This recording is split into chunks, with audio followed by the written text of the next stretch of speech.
When we journal, when we take some time every day, even if it's just a couple minutes to just write out your thoughts, your feelings, what's going on in your mind, what's going on in your head, you're going to come up with some solutions to some of those challenges. And if you don't, just the act of writing out those feelings just helps get them out. And you start to feel a little bit more ease. This is Lead with Culture. I'm Kate Volman, and on this episode, we get to hear from Matthew Kelly talk about writing. Matthew Kelly has written 37 books. In fact, his latest book just came out last month called The Rocking Chair Prophet, which is his first novel. So he has been writing for forever. That's a lot of books. So have you ever thought about writing a book? Or maybe you thought about journaling. You hear about the power of journaling, and maybe it's just not a practice that you have on a regular basis. Matthew talks about how everyone should write, maybe not a book, but everyone should write. Let's hear what he has to say. I've often heard authors say to people, everyone should write a book. Why they say that, I'm not sure. Perhaps they're trying to encourage those who feel called to write. But the effect it has on the rest of people is twofold. It either makes them feel less than or places a burden on them that is a difficult one to carry. Many people in the latter group set out to write a book, commit years of their lives to it, and only a fraction ever bring that book to print. The rest feel in some way like failures, but console themselves with the idea that it was good for them as an exercise. I have a different view. I do believe everyone should write, just not a book. One of the reasons to write is because it is one of the simplest ways to express our fruitfulness. It is a generative activity. At every stage of life, human beings unconsciously search for ways to be generative. And writing is one of the most powerful, fruitful, and simple expressions of generativity. So what should you write? The answers to this question are myriad, but I will give you just 3 recommendations to get you started. Number 1, letters. Emails if you prefer, but to sit down and write someone a handwritten letter is becoming a lost art, and a personalized letter in the mailbox has never been more rare or meaningful. Become a man or woman of letters. This is one option. Number 2, journal. Keep a journal. It doesn't have to be every day. It doesn't have to be for the rest of your life. Perhaps do it for 1 day a week, for a year. As the weeks pass, go back and read earlier entries. It's amazing how your perspective on your own life will change as you move further away from events that you've journaled about.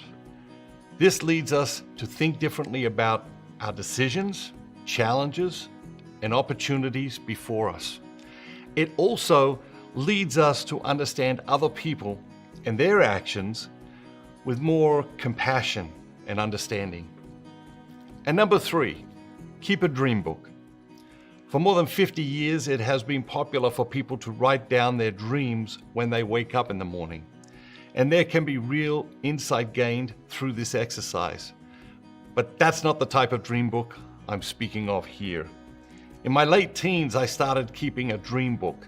Things I wanted to do and see, people I wanted to meet, habits and virtues I wanted to develop, places I wanted to travel and see, things I hoped to accomplish, and so many other things.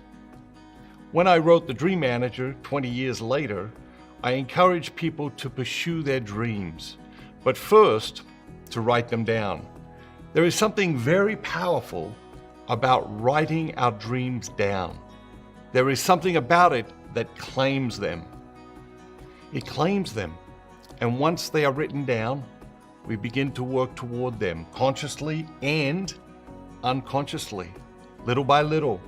Returning to my dream book many years later, I have always been surprised at what my dreams were, which ones I chose to hold on to, and which ones I chose to let go, and how many have come to fruition. Everyone should write. I believe that. These are 3 powerful and practical ways to do that without taking on the immense burden of writing a book.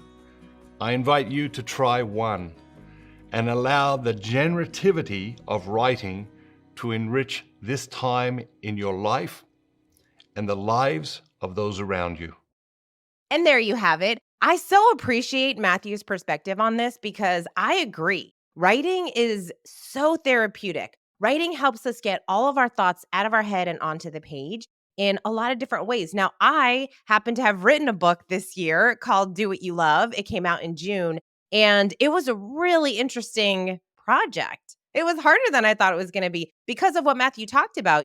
When you're writing a book, you have to get all of those thoughts out of your head onto the page and then structuring them in a way that makes sense to someone that doesn't know you. It makes sense and it's holding people's attention. We have to write in a way that is engaging. We want to read things that are easy reads. That's why we love so much of Matthew's work, because he takes these really complex ideas and simplifies them. And he also encourages us to take action in our lives in small ways, in ways that we feel are tangible. Writing a book is challenging. Now, this isn't to say that you shouldn't write a book, because if you have a dream of writing a book, you should absolutely do whatever you need to do to achieve that dream. Writing a book was a dream of mine for over a decade. And I finally decided, hey, I'm really going to get into this and take some time to create a writing habit. But a writing habit doesn't necessarily mean that you have to write a book. I love that Matthew talks about journaling.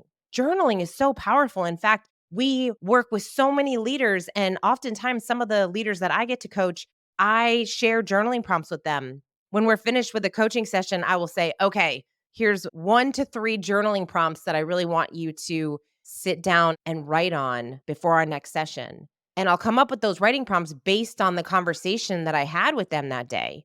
Because oftentimes when we are frustrated or when we are dealing with fear, anxiety, overwhelm, all these things, it comes down to clarifying what the real challenge is for us.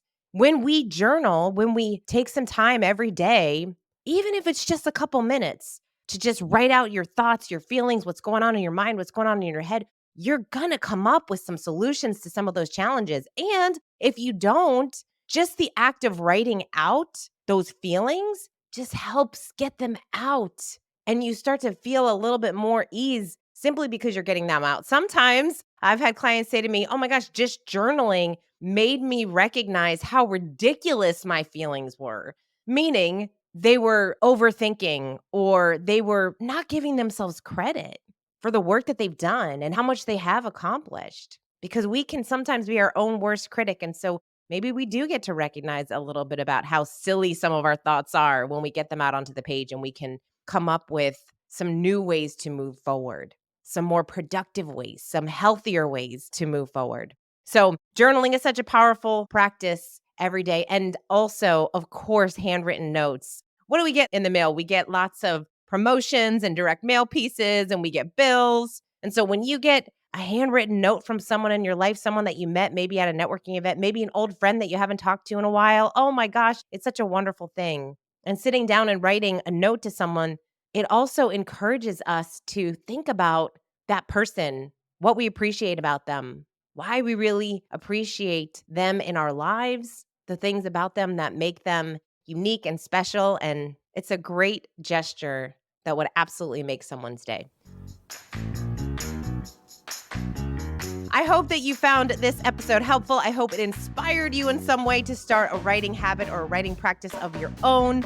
And if you are interested in writing a book or developing this kind of practice or any habit that you've been really wanting to put in place in your life and you just haven't done it because maybe you're lacking some of that accountability, then we would love to talk to you about coaching and what coaching might look like for you. And so if you're interested in potentially having a coach over the next 12 months to really help you become the best version of yourself, we invite you to go to floydcoaching.com. Check that out, and one of our coaches will have a conversation with you and decide where you are today, where you want to go, and then your coach can help you achieve some of those dreams. Thank you so much for listening to this episode. Until next time, lead with culture.